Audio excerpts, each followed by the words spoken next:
야, 여러분 반갑습니다. 어반입니다. 오늘은 진짜 오랜만에 우리 교이쿠 센세, 교이쿠 센세에 대한 이야기를 하려고 하는데, 제목은, 교이쿠 센세가 옳았다라는 주제로 이야기를 하려고 합니다. 그때는 틀렸고 지금은 맞다라는 느낌에 가까운 거지. 시간이 지나고 나서, 당시에 그 교이쿠 센세가 종원이 형을 저격을 많이 했었잖아. 몇 번 했잖아. 그래서, 그 당시의 사회적인 분위기는 맛 칼럼 리스트로 사실상 그런 뭔가 그런 맛에 관련된 프로그램에서는 1순위로 나왔던 게 교이코 센세였는데 점점 밀렸잖아. 종원이 형이 한참 잘 나갈 때 마리텔부터. 그래서 이런 것들을 하나의 이제 질투로 이게 치부를 했는데 그 당시의 분위기는. 근데 지나고 나서 보니까 우리 종원이 형이 굉장히 무서운 사람이었지. 그지? 여럿 골로 보내고 그리고 지금 와서는 굉장히 많은 것들이 뭐 여러 가지 경찰 수사나 이런 게 뒤엎어지면서 뭐 저 같은 경우도 백종원이라는 사람에 대해서 호감으로 바라봤지만 이제 이거는 좀 선 좀 빡시게 넘었다.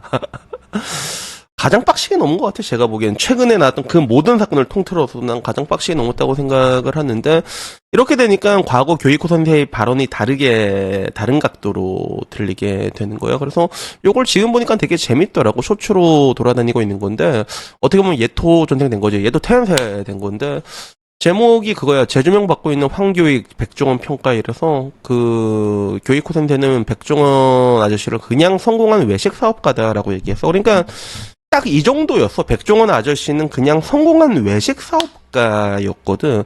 그 정도 수준이었어. 그러니까 지금도 굉장히 흔하게 볼 수 있잖아. 뭐 흔하진 않겠지만 요식업 쪽으로 했을 때 막 굉장히 좀 이제 프랜차이즈 좀 성공하고 그런 사람들 굉장히 많잖아. 딱 그 정도의 레벨이었는데 어쩌다 보니까 지금 와서 이제 나이어 백종원 이제 신이 돼버린 남자였는데 당시에 이제 그런 부분들이 그 당시에는 이제 그렇게 좀 크기 전의 부분이었지. 지금처럼 나이어 백종원 되기 그 전의 부분이었으니까 여기에 대해서 백종원 선생는 그냥 성공한 외식 사업가다라고 이렇게 못 박아놓고 딱 넌 그 정도다라고 얘기해놓고 마리텔에 나왔던 얘기를 하더라고. 설탕을 컵으로 들고 들이붓는 장면 있지. 그래서 괜찮아요 라고 얘기했던 게 자기는 충격이었다라고 얘기를 하는 거. 그래서 어떻게 보면 이때부터 나타난 게 하나의 예능감이지. 종원이 형이 이때는 예능감 같은 게 있잖아. 그 퍼포먼스 같은 거 있잖아. 그러다가 그 퍼포먼스로 이제 골로 간 느낌이 있는데. 근데 교이코 선생님은 뭐가 가장 충격이었냐면 설탕에 대한 경계심이 없었다. 이런 것들을 이제 공공보건과 건강으로 이어지게 되고 국민 건강으로 그리고 이런 것들이 설탕이 결국에는 폭식을 유도한다. 근데 문제는 뭐냐면 이게 나와가지고 뭐 이렇게 얘기를 하는 거야. 설탕하고 당뇨병하고 상관이 없어요. 이런 얘기도 했었나 봐. 그러니까 이거는 말도 안 되는 거다. 텔레비전에서 그렇게 얘기한 최초의 사람이 백종원이다라고 얘기를 하더라고. 그리고 여기에 대해서 나는 백종원을 저격하고 싶은 게 아니라 그 방송 프로그램을 만든 제작자한테 비판을 한 거였다. 편집해서 그런 장면 보내면 되는 거 아니냐. 이런 부분에 대해서 얘기를 했던 거예요. 그래서 1개월 전에 올라온 건데, 여기에 대한 반응은 이제 많이 변했어.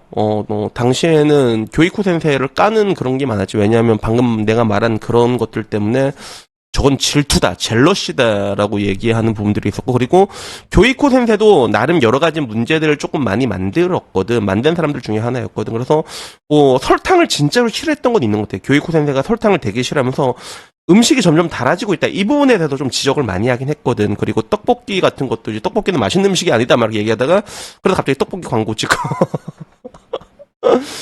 그러니까 그 당시에 교이코 센세이의 이미지가 지금보다 그 당시보다 조금 더 이게 깔끔한 이미지였으면 좀 달라졌을까라고 하기에는 그러기에는 그 당시 종원이 형의 인기가 너무나도 어마어마했지, 그치? 그래서 뭐 비슷한 결과가 아니었을까 싶은데 지금은 좀 달라진 거예요. 그래서 배대시 백종원이 사기꾼이면 PD도 공범이다. 이게 진짜 핵심이다. 대중이 멍청했던 거다.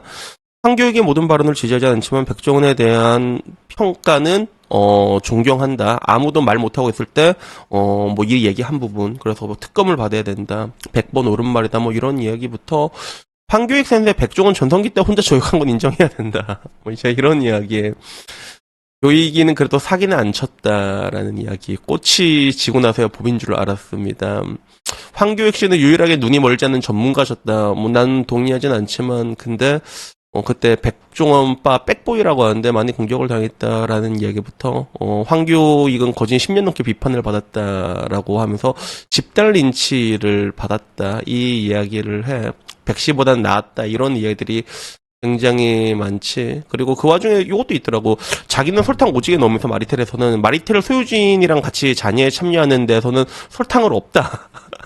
설탕도 안 넣나 봐. 그래서 결국에는 뭐 이런저런 이야기들을 많이 했는데 근데 나는 근데 개인적으로 교이코 센세가 했던 이야기 중에 좀 많이 기억에 남는 게 뭐냐면 그 닭 이야기를 했을 때 닭 편이 조금 이야기가 많이 남아. 그래서 저는 일본 가면 여러분들한테 저도 이번에 얼마 전에 좀 일본을 좀 길게 다녀왔지만 일본 가면 사람들이 뭐 스시 먹어야 된다, 초밥 먹어야 된다는데 솔직히 말해서 스시 한국이 더 좋습니다. 그냥 더 맛있어. 초밥도 거의 따라잡았고 솔직히 말해가지고 난 옛날부터 이 얘기를 했잖아.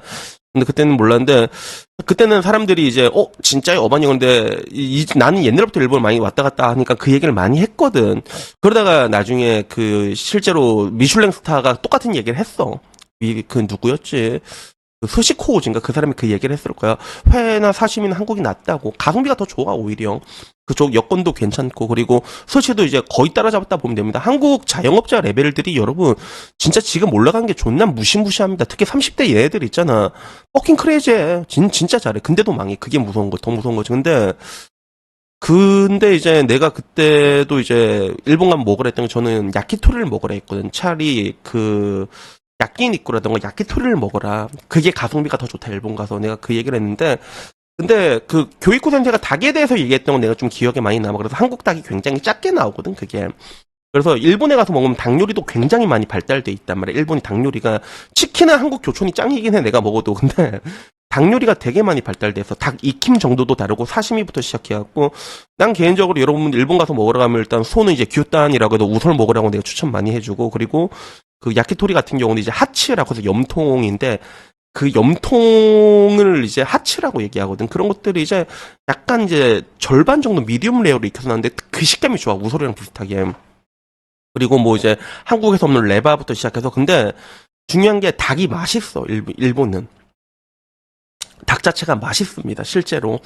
그래서 한국은 왜 그러면 닭이 맛없냐 했는데 한국은 닭을 일찍 잡는다고 하더라고. 한국은 그 얘기를 내가 교이코 센세한테 얘기를 들었거든. 그래서 왜 일찍 잡냐라고 하면 한국 음식들은 거의 다 일찍 잡을 수밖에 없는 뭐 치킨 쪽으로도 많이 빠지고 그리고 삼계탕이라던가 다 조그맣잖아 한 마리씩 들어가게. 그러다 보니까 닭을 일찍 잡는데 일본은 닭을 더 키워서 잡아. 그래서 더 키운 닭이 맛있다고 하더라고 실제로 그게. 그래서 나 이제 그 얘기를 이제 교이쿠 센세한테 많이 들었는데 그래서 맛 칼럼 리스트로서의 교이쿠 센세의 이야기를 들으면 좋은 이야기들도 분명히 많았거든. 다만 그런 뭔가 이제 설탕에 대한 그런 설탕만 나면 이제 급발진 그런 부분들이 지금 항상 그렇게 되어 있는데 결국에 이제 시간이 지나고 나서 보니까 그 설탕이라는 것들은 굉장히 사실 몸에 좋지는 않은 거잖아. 그러니까 뭐 그때 교이코 센세가 얘기한 게 맞았다 뭐 이렇게 얘기를 지금 와서 이제 맞았다라고 얘기한 거야. 근데 그때도 설탕이 몸에 안 좋은 건 알았는데 사실 근데 그렇게 큰 설득력을 얻지 못했던 이유 중에 가장 큰 이유가 뭘까라고 했어요. 설탕이 정말로 그렇게 악마적이냐라고 했을 때 그러기엔 더 악마적인 음식들이 있었다는 거죠. 그래서 예를 들어 GPT한테 물어봤을 때 세상에서 가장 몸에 안 좋은 음식을 10점이라 했을 때 설탕은 몇 점이냐 하면 설탕은 7에서 8점이라는 거야. 그럼 10점은 누구냐면 트랜스 지방 있지? 그리고 가공육. 그리고 설탕과 지방의 콤보. 이게 진짜 무섭거든. 설탕 지방 콤보가 진짜 무섭거든. 그래서 이런 것들이 이제 칼로리 폭탄의 대사를 망가뜨리고 뇌에 도파민 터뜨려갖고 과식을 유도하고 이런 것들이 있는데 그런 것들 말고도 난 개인적으로 요새는 안 먹는 게 이제 곰장어가 그렇게 안 좋다고 하더라고. 곰장어가 이것저것 많이 쌓여 있대. 특히 서해 쪽은 이제 중국 쪽에서 이것저것 많이 오잖아. 중금속 같은 게 그게 좀 심각하대. 서해 쪽에서는. 그래서 서해 쪽에 있는 건 좀 이렇게 안 먹고 하고 곰장어 이런 것 좀 안 먹으려고 하고 그리고 대창같이 이게 기름덩어리 있잖아. 나도 이것도 잘 안 먹으려고 하는데 이런 게 있다 보니까 그리고 그 당시에는 종원이 형이 좀 나름 기여한 부분도 있거든. 그래서 요리를 좀 이게 쉽게 가르쳐 주는 거였잖아. 그냥 설탕 들이고 보면 맛있다고. 사람들이 좀 이게 쉽게 요리를 접근하게 만들어준 그런 부분들, 그 당시에는 이제 그런 것들도 있거든. 그래가지고, 결국 이제 그 당시에 여론전에서 이제 개같이 패배하고 이제 날아가긴 했는데, 근데 지금 와서 이제 다시 재평가를 받게 되는 거지. 근데, 글쎄, 이 사건을 봤을 때, 그러면, 저는, 사실 잘 모르겠다. 나는, 지금 와서, 그러면, 교이코 센세를 다시 와야 되냐라고 하기엔, 근데 그러기엔 약간 교이코 센세는, 좀 이게 비호감 같은 행동을 좀 많이 하셨던 것 같아, 내가 보기에는. 오히려 이제 그런 부분에서 조금 더 다시 테레비에 나왔으면 좋겠다 하는 사람이 나는 이제 오히려 강래호 쪽이 약간 조금 더 보고 싶고 그런 부분들이 있는데 이제 그거는 뭐 우리가 결정할 게 아니지만 근데 우리가 이번 사태로 알게 된 거는 이제 방송가 PD들이 참 얼마나 사람들의 권위를 만들어낼 수 있는지에 대해서 알게 됐지. 아까 말했던 교육부 선생의 평가는 정확했어. 백종원 씨는 그냥 성공한 요식 사업가, 외식 사업가 딱 이 정도였거든. 근데 지금 와서는 신이 돼버렸잖아. 대한민국 최고의 방송으로 그 더본이라는 회사가 대한민국 최고의 이제 푸차 넘버원까지 올라가게 된 거란 말이야. 사실 먹어보면 알겠지만 뭐 그렇게 특별한 건 없잖아. 사실 더 맛있는 데가 많아. 지금 와서 먹어보게 되면. 근데 그렇게까지 클 수 있었던 건 이제 그 방송의 힘이 그렇게 크다는 거지. 그래서 방송가와의 그런 둘 다의 합작이다. 이건 공범이다라고 보는 거에 대해서 나는 좀 이렇게 오케이라고 말하고 싶고 그리고 내가 궁극적으로 또 얘기하고 싶은 거는 지금 아까 말한 것처럼 방송이 인간의 권위를 얼마나 증가시키는지에 대해서 우리는 직접 눈으로 봤잖아, 맞잖아. 근데 그런 사람이 한두 명이 아니라는 거야. 그리고 그런 사람은 공교롭게도 아직도 대한민국에서 흑사병을 또 퍼뜨리고 있지. 내가 누군지 말 안 해도 알지? 그래가지고. 여튼 뭐 오늘 이야기는 뭐 지나고 나서 보니까 조금 재밌어가지고. 근데 뭐 교육부 선생 입장에서는 조금 속상했을 수도 있겠다라는 그런 생각이 드는 것도 사실인데. 근데 뭐 난 잘 모르겠다. 근데 지나고 나서 보니까 재밌어가지고 이 얘기를 한번 예토재송해봤습니다. 그래서 여튼간에 뭐 오늘 이야기 여기까지고요. 다음에 조금 더 재밌는 이야기로 찾아뵙도록 하겠습니다. 이상입니다. 감사합니다. 땡큐.